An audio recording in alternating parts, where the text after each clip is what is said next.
Welcome to the Health Bites section on picky eaters. Mealtime with your children can be stressful, but in this section you'll learn some ways to make it a positive experience.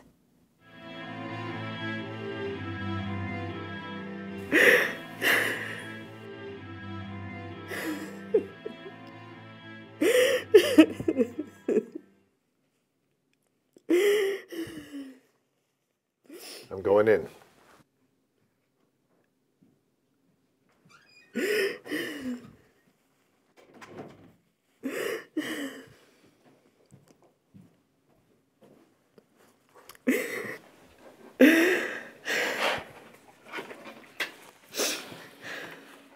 I don't know where else to turn or what else to do. Detective Ron, I need your help. Yes, ma'am. Please calm down. Everything will be fine. First, I need your name and your child's name. I just don't understand. For days at a time, he'll like a food like applesauce. But then just yesterday, he told me he doesn't like it. Ma'am, I'd like to help. I would. But I'll need your name and your child's name before I can do anything else. And just this morning, he told me he'd only eat his toast if he could dip it in ketchup. Julie. Julie Pace. And my son's name is Sam. Thank you. It seems that we may in fact have a case of picky eating here. It's more common than you may think. It happens to approximately 25% of children. Has he exhibited any other signs? Well, he won't try new foods, and he's funny about his food touching each other. And sometimes he won't eat the food if it looks a certain way. I see. Does he ever play with his food or seem distracted? Yes, he does. All telltale signs, ma'am. What can we do? Can you help? Yes, ma'am. That's why I'm here. But first, I'd like to visit the picky eating scene. May I visit your kitchen? Of course.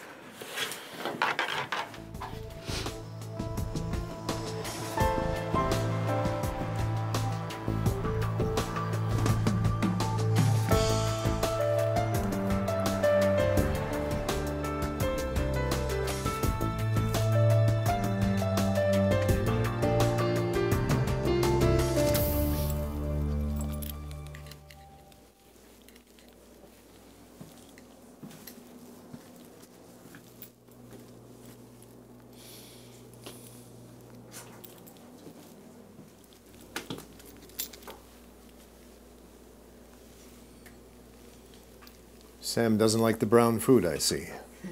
No, he doesn't. That's another sign of picky eating, when a child avoids one color of food. And some evidence of a bit of potato chip, I see. He does like potato chips. At least today. I'm just checking what you have in stock.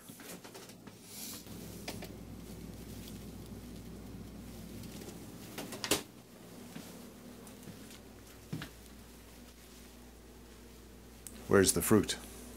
Well, Sam only ate applesauce, so we gave him that for his fruit.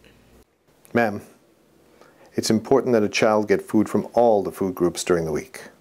The grains group, the milk group, meat and beans, vegetables, and of course, fruit. Okay, yes, sir, Detective.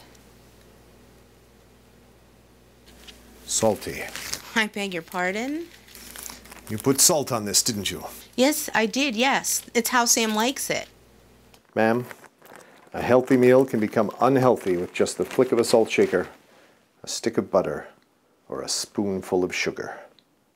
Children don't need added salt or sugar or extra fat in their meals. Neither do we. It can lead to poor health. Children don't know the difference between healthy and unhealthy things. That's why it's up to you as a parent to help them. I had no idea. And that's why I'm here, ma'am. Is Sam here? Yes, he's in his room. I'd like to talk to him if you're okay with that. I guess so, sure. Follow me.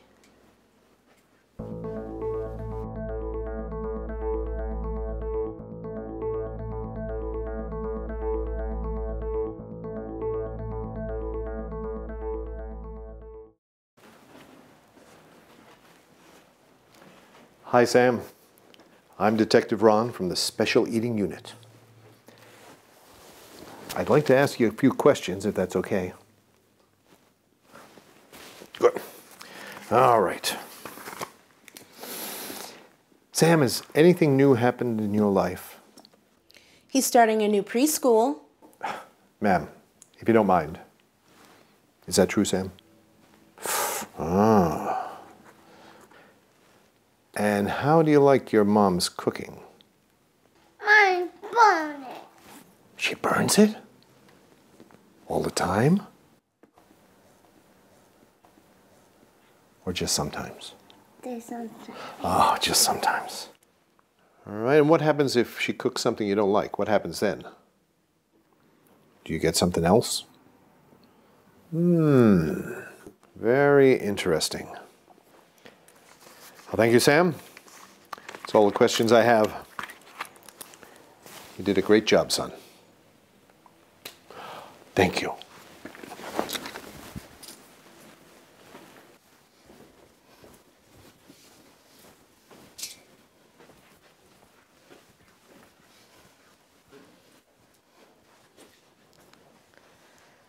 So... Ma'am, I have one question for you. Has Sam spilled anything recently, like milk at dinner? Actually, the other night, yes. Just as I suspected. And how did you handle it?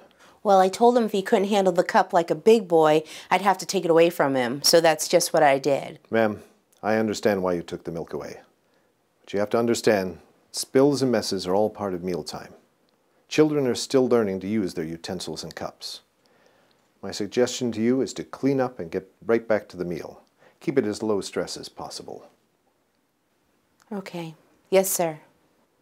And another thing, do you nag Sam to eat when he doesn't want to? I wouldn't say nag, Ma'am, but do you nag? maybe sometimes. Don't nag. I don't like to be nagged. I'm guessing you don't like to be nagged. I'm sure Sam doesn't. I see. Now let's talk about your cooking. Sam says you burn meals sometimes. I guess I'm not the best cook. Don't be discouraged. I, for one, like my meals burned. But I realize I'm in the minority. Things like nagging, trying to force a child to eat who doesn't want to, or burn food can all make a child not want to eat it. It's what we call negative exposure to the food. So you need to be aware and try and keep the environment as positive as possible. Okay. Yes, sir. So, now what? Well, it seems as though, in fact, we do have a case of picky eating. But not to worry. I have a friend at the agency who can help. The agency. Yes, the agency. The Agency of Successful Strategies for Mealtime.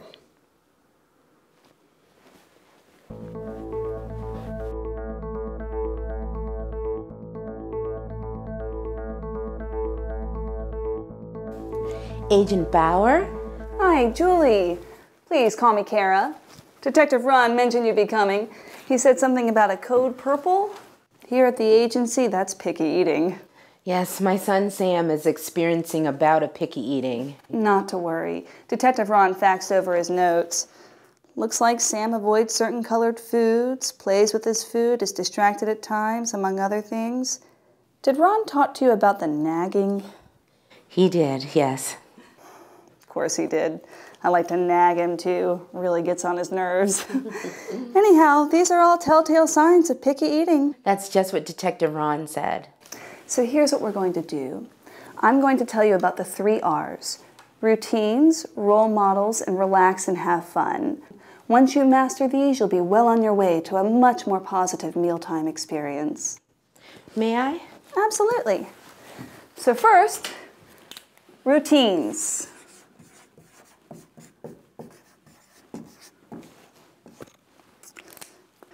Julie, many children reject food or say, I don't like that because it isn't yet familiar. It's not part of the routine. Does that ever happen? All the time. Children often think they don't like the food. It's important not to give up on the food. Keep it as part of the routine. It may take many different tries before Sam actually decides he likes, say, broccoli. Don't give up. But I don't want him to go hungry. What do I do if he doesn't like what I serve? Right. Detective Ron mentioned that Sam gets something else he likes when he doesn't like what you serve. Right. I'm guessing that's what happened with the potato chip here. Yes. He didn't like the brown rice, so I gave him some potato chips. A better idea would be to put his meal in the refrigerator and then reheat it later when he gets hungry. He may not eat it, but then at least he'll know that he's not going to get a different meal, and perhaps he should try it. I would imagine that grocery shopping is also part of your routine. Another great thing to do would be to let Sam help you pick out food at the grocery store. For example, he can help choose different fruits and vegetables of different colors. That does sound like a good idea.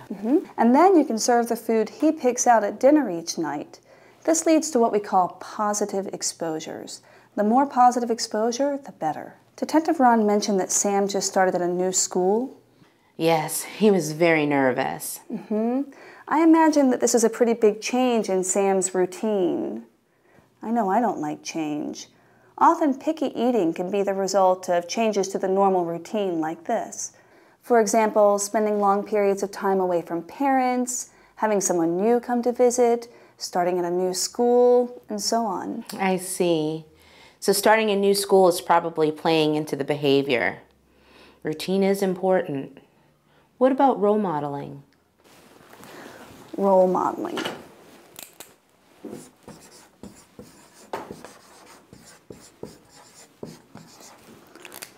Role modeling is key to big positive exposure. If you and other family members are all eating together as a family and talking about how much you like the food, Sam will be much more interested in trying it. I never thought about that. And I guess I should role model good nutrition too. If I tell Sam he can only have healthy snacks, then I should only eat healthy snacks too. You're getting the idea. Parents decide what children eat, and children decide how much. And I guess I could reinforce how proud I am of him when he does try a new food Great idea. by giving him a sweet reward like a cookie. Not a good idea. That could actually backfire and teach the child that junk food, like cookies or other desserts, are special good things, and that whatever you want him to eat is so bad that it requires a bribe. Oh, I see. But it's great that you're thinking about ways to make mealtime a positive experience. What about that last R word? Relax and have fun.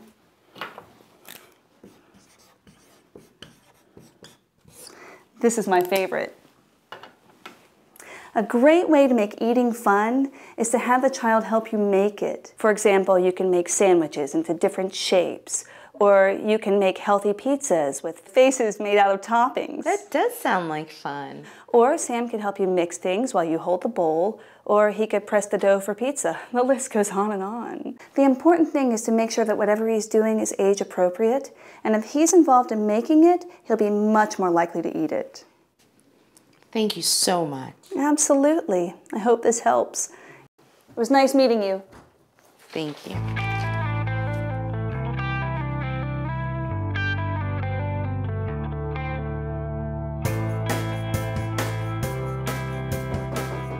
Ah, Julie, come on in.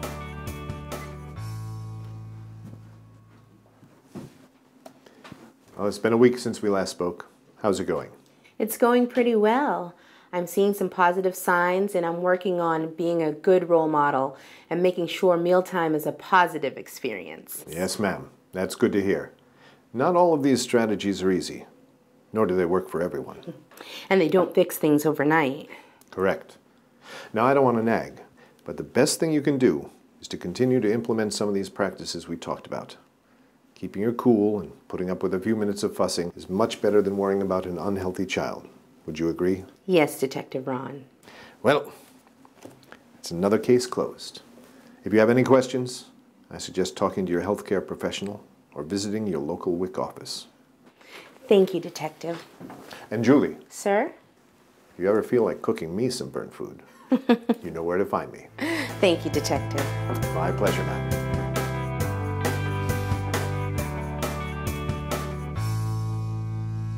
Now, be sure to check out the other activities and videos in this section. There's no need to be picky. They're all worth it.